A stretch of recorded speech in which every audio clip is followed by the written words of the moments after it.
जिससे हम इस गेंडे का शिकार कर पाए। सभी बच्चे अपने अपने पिता के पास जाते हैं। ये देखकर शियाओ दुखी हो जाता है क्योंकि उसके माता पिता उसके पास नहीं थे। शी जिलिंग और किन यिनिंग उसे स्टोन विलेज छोड़कर चले गए थे। शियाओ दुखी होकर बैठ जाता है और अपने मॉम डैड को याद करने लगता है। मुखिया यूनफेंग उसके पास आते हैं। मुखिया को देखकर शियाओ पूछता है कि मेरे माँ और पिताजी वापस कब आएंगे, तो यूनफेंग उसे बताते हैं कि अब नहीं आएंगे, वो हमसे काफी दूर चले गए हैं। शियाओ कहता है कि क्या वो मुझे नहीं चाहते। यूनफेंग कहते हैं कि तुम उन्हें बहुत पसंद हो और उसे अपने साथ ले जाते हैं। फिर हमें दिखाया जाता है कि गांव के सभी लोग एक पहाड़ के पास भगवान लियू से प्रार्थना करने के लिए जाते हैं। वहाँ पर यूनफेंग भगवान लियू से प्रार्थना करते हैं कि आप हम सब स्टोन विलेज के निवासियों को आशीर्वाद दे कि हम सब बिजली और तूफान से भी तेज हो और हम विपत्ति का सामना कर सके, जीवन और मृत्यु की परवाह करते हुए आगे बढ़ते रहें। आप हमें ऐसा आशीर्वाद दीजिए। अगले दिन सभी बच्चों को औषधीय स्नान कराया जाता है। यूनफेंग बताते हैं कि इसमें 2 सींगों वाले राइनो गेंडे के सार से बनाई गई दवा डाली गई है, जिसे आप सभी को सहन करना होगा, जिससे आपकी हड्डियां जानवरों के समान मजबूत हो जाएगी। शियाओ यूनफेंग से कहता है कि क्या हम औषधीय स्नान के बाद दूध पी सकते हैं। यूनफेंग कहते हैं कि हाँ, तुम चिंता मत करो, जितना चाहे दूध पी लेना। शियाओ कहता है कि ठीक है, मैं इसे सहन कर लूंगा। शिलिंगो कहता है कि शियाओ वास्तव में प्रतिभाशाली है। वहाँ खड़ा एक और आदमी बताता है कि केवल यूनफेंग ने ही रूस की शक्तियों में महारत हासिल की है। उसके बाद यूनफेंग अपनी शक्ति से उस औषधीय पानी को गर्म करते हैं, जिससे सभी बच्चों को काफी जलन होती है और वो पानी से बाहर निकल आते हैं। लेकिन शियाओ पानी में ही रहकर उस सार की गर्मी को सहन करता है। फिर उस पानी में से उस 2 सिरों वाले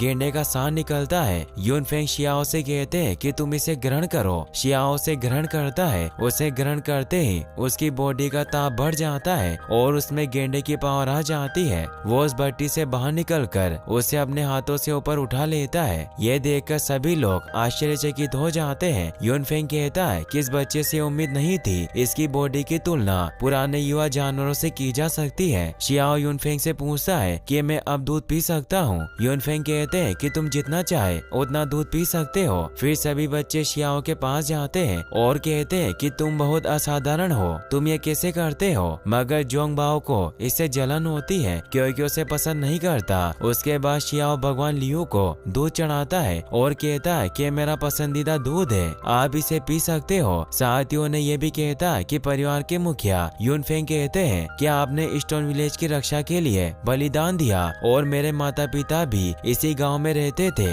क्या आप जानते हो कि वो कहाँ है? मैं उन्हें बताना चाहता हूँ कि मैं भी स्टोन विलेज की रक्षा कर सकता हूँ, पर मैं तो ये भी नहीं जानता कि मेरे माता पिता कैसे हैं। ऐसा कहकर वह रोने लग जाता है। शी न्यू नाम की एक छोटी लड़की उसके पास आती है। शियाओ से पूछता है कि तुम्हारा भाई पाई हो कहाँ है, तुम उसके पास जाओ। शी न्यू से बताती है कि वो अपने दोस्तों के साथ बड़े पक्षी का अंडा लेने गए हैं। शियाओ समझ जाता है कि पाई हो ब्लू ईगल का अंडा चुराने गया होगा, इसीलिए उसे कहता है कि तुम यूनफेंग के पास जाओ और वहाँ से पाई हो को रोकने के लिए चला जाता है। वही हमें डेजर्ट रॉक फॉरेस्ट में दिखाया जाता है कि पाई हो अपने दोस्तों के साथ ब्लू ईगल के घोंसले में उसका अंडा चुराने पहुंच गया था। पाई हो अपने दोस्तों से कहता है कि मैंने इतना बड़ा अंडा कभी नहीं खाया, इसे खाने के बाद मेरी ताकत शियाओ से भी ज्यादा हो जाएगी। मगर ब्लू ईगल को भी इस बात का पता चल जाता है कि कोई उसका अंडा चुराने आया है, इसीलिए वो तेजी से अपने घोंसले की तरफ बढ़ने लगती है। शियाओ भी वहाँ पहुँच जाता है और सभी से कहता है कि तुम अंडा मत चुराओ, यहाँ से जल्दी भागो। मगर उनमें से कोई भी शियाओ की बात नहीं मानते और वहाँ से अंडा लेकर चट्टान से नीचे उतरने लगते हैं। तभी वहाँ पर ईगल आ जाती है। ईगल अपने पैरों में एक सुअर फंसा कर लाती है, जिसे ईगल बच्चों पर डाल देती है, मगर सभी बच्चे बच जाते हैं। फिर ईगल फेदर स्पाइक से उन पर हमला करती है, जिससे रस्सी कट जाती है और सभी बच्चे अंडे के साथ नीचे गिर जाते हैं। फिर सब वहाँ से उठकर अंडा लेकर भागने लगते हैं। पाई हो कहता है कि हमें चट्टानों की तरफ भागना चाहिए, जहाँ पर ईगल नहीं पहुँच पाएगा। तभी भागते भागते एक बच्चे के हाथ से अंडा छूट जाता है, जिसे शियाओ पकड़ लेता है। शियाओ ईगल से कहता है कि मैं तुम्हारा अंडा वापस लौटा दूंगा, तुम मेरा पीछा मत करो, अगर तुम मेरा पीछा करते हो तो यह अंडा टूट जाएगा। मगर ईगल शियाओ का पीछा करना बंद नहीं करती, तो शियाओ सोचता है कि यह पक्षी तो हार ही नहीं मानना चाहता। शियाओ एक चट्टान से उछलकर उस ईगल की पीठ पर बैठ जाता है और नीचे खड़े बाकी के बच्चे ईगल को पत्थर मारने लग जाते हैं। तो शियाओ उन बच्चों से कहता है कि तुम वापस क्यों आ गए। तो बच्चे कहते हैं कि अगर तुम्हें कुछ हो गया तो हम मुखिया को क्या जवाब देंगे। ईगल बच्चों पर अपने फेदर से वार करने लग जाती है तो शियाओ उन्हें बचाने के लिए सुअर को उनकी तरफ फेंकता है, जिससे बच्चे फेदर स्पाइक से बच जाते हैं। शियाओ को पास में एक जंगल दिखाई देता है, इसीलिए अपने सभी दोस्तों से कहता है कि हम सभी को उस तरफ जाना चाहिए। ईगल वहाँ नहीं आ पाएगी और वो डेजर्ट ऑफ मेजेस्टी की तरफ बढ़ने लगते हैं। वहीं स्टोन विलेज में दिखाया जाता है कि शी लिंगू अपने साथियों के साथ बात कर रहे होते हैं। तभी मुखिया यूनफेंग शी न्यू के साथ वहाँ पर आ जाते हैं और सभी से कहते हैं कि बच्चे मुसीबत में हैं, क्योंकि शी न्यू ने उन्हें सब कुछ बता दिया था कि अंडा लेने गए थे। दूसरी तरफ सभी बच्चे डेजर्ट ऑफ मेजेस्टी में ईगल से बचकर भाग रहे होते हैं। शियाओ अपने दोस्तों से कहता है कि आगे गुफा है, हमें वहाँ छुपना होगा, मगर गुफा का गेट बंद होता है। शियाओ जोंग बाओ को कहता है कि तुम ये अंडा पकड़ो, मैं गेट खोलता हूँ, और शियाओ अपनी राइनो पावर की मदद से गेट पर पड़े पत्थरों को तोड़ देता है। सभी बच्चे गुफा के अंदर जाने लगते हैं, मगर बीटीवा नाम का लड़का नीचे गिर जाता है और ईगल लगातार उसकी तरफ बढ़ रही थी।